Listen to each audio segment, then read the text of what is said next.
Good morning, good evening, good afternoon, and remember, context is everything. Media Network founder and CEO John Michael is reading another textbook cover to cover here.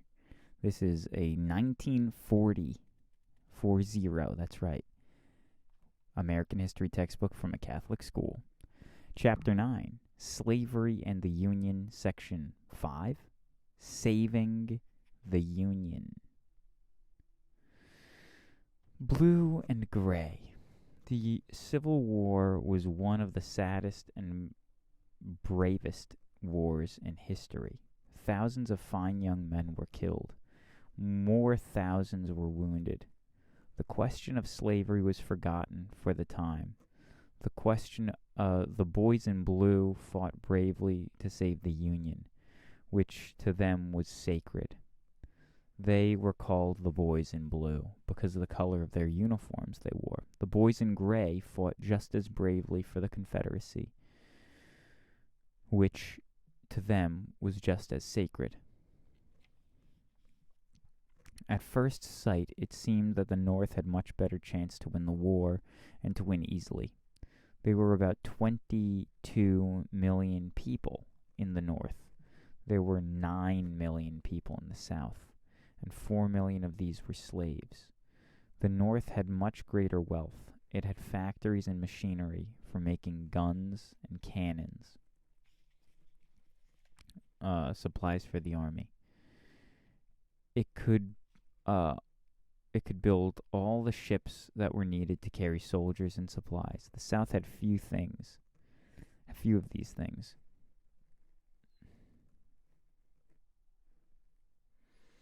It had great plantations instead of factories. The South relied on selling its cotton. There were no important shipyards in the South. Northern failures. The North started out confident that it could end the war quickly. The first thing was to capture Richmond, the capital of the Confederacy. It took a long, bitter years of fighting before Richmond was captured for the Union Army. The first battle of the Civil War was a Bull Run. The blue-clad warriors of the North were brave, but the Southerners had better generals. The Union Army was badly beaten at Bull Run. Lincoln called for more Union troops. A great army was organized. It was called the Army of the Potomac.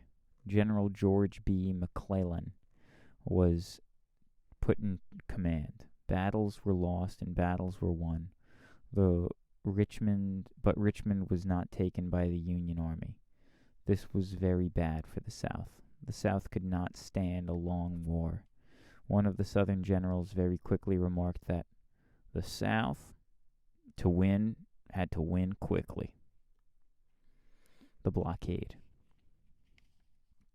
While the armies struggled on land, the North made splendid use of its navy.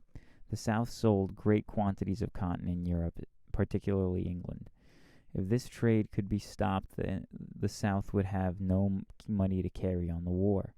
Lincoln called the Union Navy to blockade all southern seaports. There were 3,000 miles of coast to guard. The North had to build over 400 ships, but finally the blockade was tight. No cotton could leave the South. No clothing, guns, medicines, or other necessary things could be brought into the South. The South was badly crippled.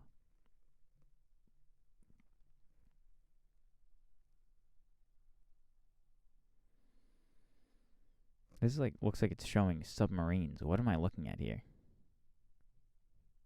I'm really not sure what I'm looking at there, but interesting.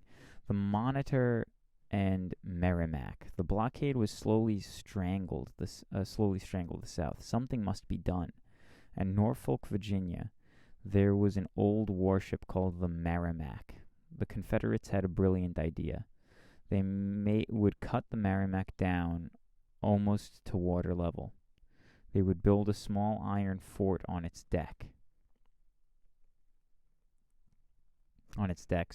They would fit her with iron prow or ram. The wooden ships of the Union Navy would stand no chance against this Confederate fighting machine.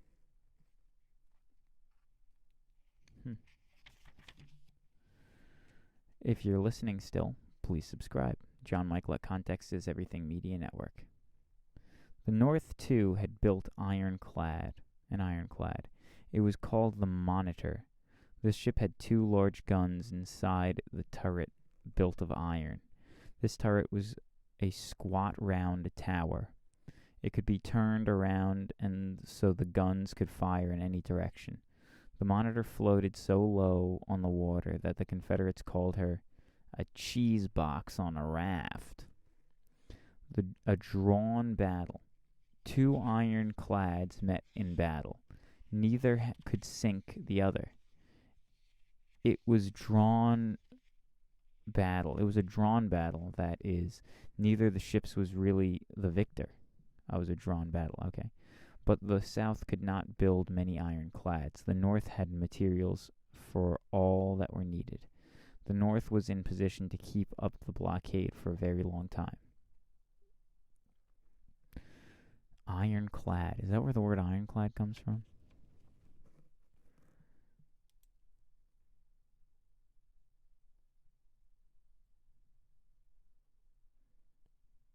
Please subscribe if you've made it this far.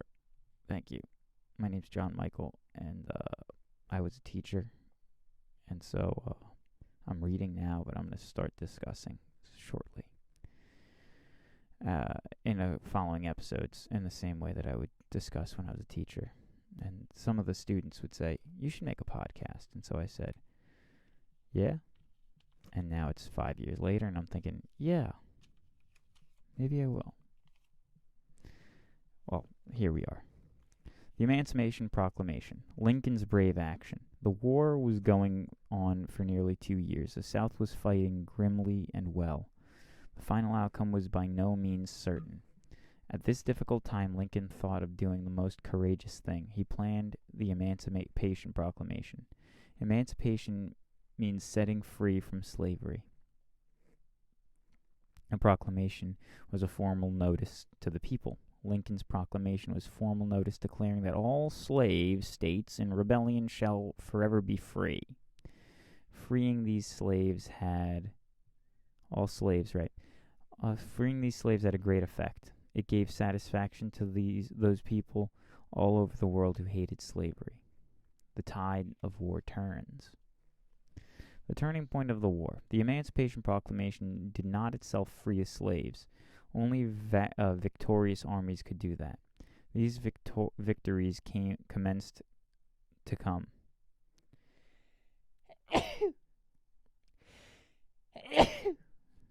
Thank you. In Virginia, the Union Army had met with some serious setbacks. Nevertheless, the fighting had been mostly in southern soil. Now General Lee made up his mind to carry the fight to the north. He led his army into Pennsylvania in the early summer of 1863. Lee dared to dream that he might lead his army to Baltimore, Philadelphia, or even New York. The North had trouble with its commanding generals. They had been changed often. The situation was critical. At this point, General George Meade was called to take command and give battle to the great Lee. The two armies faced one another near the town of Gettysburg in Pennsylvania on July 1st, 1863. The armies fought furiously for 2 days. The South had the advantage. The North was on the defensive. That is,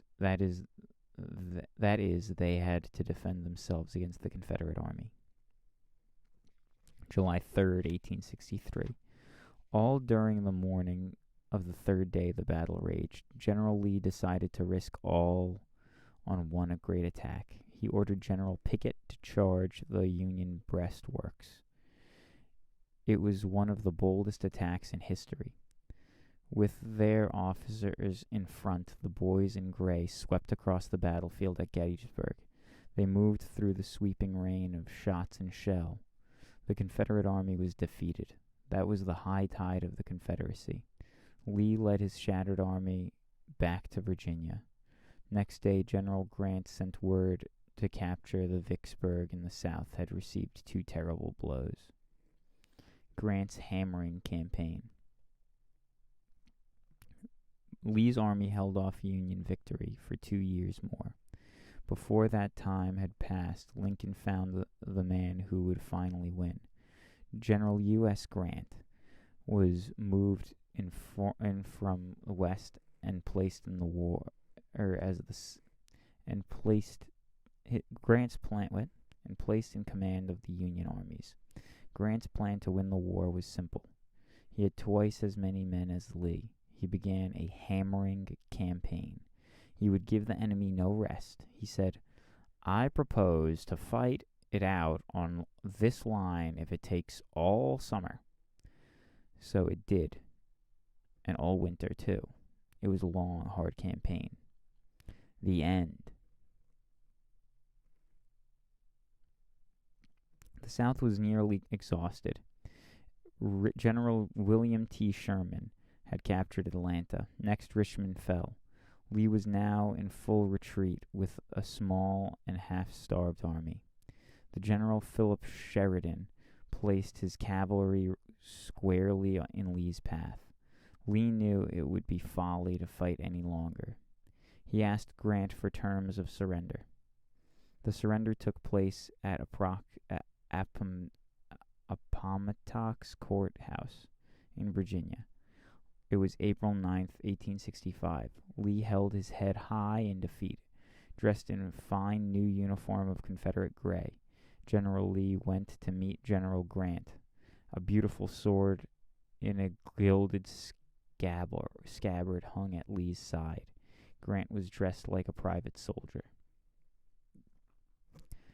Only his shoulder straps showed his high rank.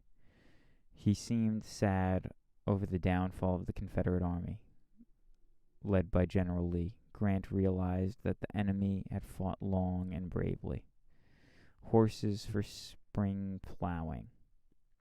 Lee gave no sign of the feelings that must have filled his heart.